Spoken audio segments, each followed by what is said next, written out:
So, Harvey, Mary Alice, Keith, and myself need to exit the room to finish the What was the time? the judge's ballot. What was the time for the last evaluation?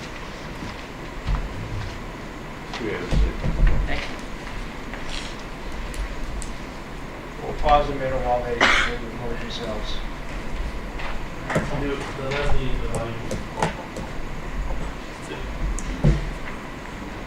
We'll now hear from Leslie, the evaluator, speech number 2. Leslie says about games, she likes to go to the Cape and play this game called Taunt the Ocean, where you stand near the beach and wait for the big wave to hit you and hope it doesn't knock you over. That sounds a little too dangerous for me, so I'm going to pass on that. Leslie.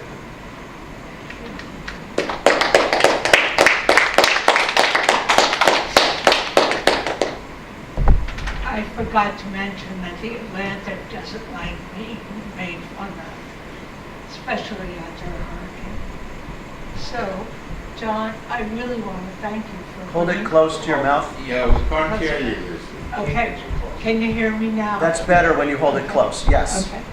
I really want to thank you for bringing up the subject because it's very important right now.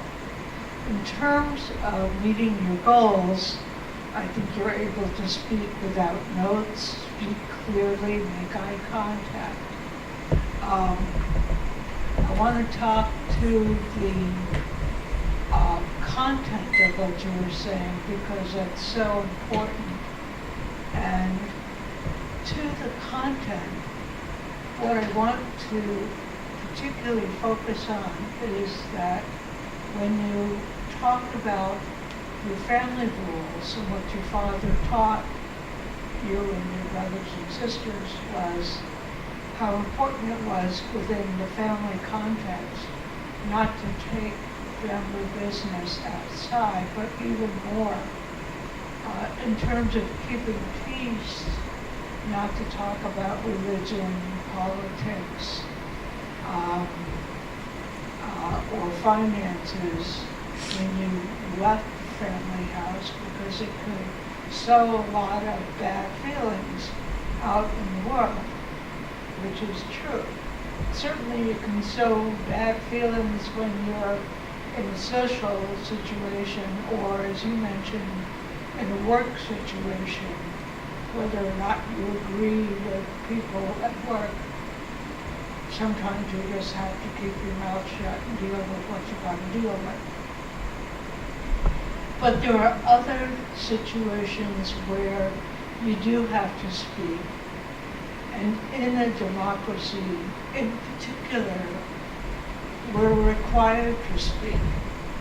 But in order to speak, I think the rules of civil discourse are critical. And that seems to be the number one ingredient that's currently missing. People are, at present, using all kinds of hostile discourse to go after people that they don't agree with. And I think there have to be more reasonable rules to guide differences of opinion. Among the other things, there needs to be respect for differences of opinion, so whenever you disagree, you always treat your opponent with respect and courtesy.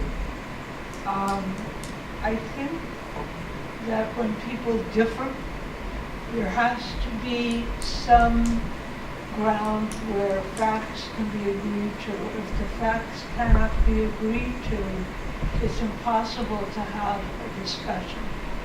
So in the speech when you talk about a police sheriff or chief of police talking about 83% of people being criminals, there are many other news reports that would contest that. So you would be in a debate facing people who would argue that. In the case of a judicial appointment, there are many people that would argue that the current situation of this allegation is not being met with the legal precedent that would follow such an allegation, and therefore is not being dealt with justly. Again, that has to be. So you have to argue within a just and legal means. It has to be fair, right? Am I trying to say?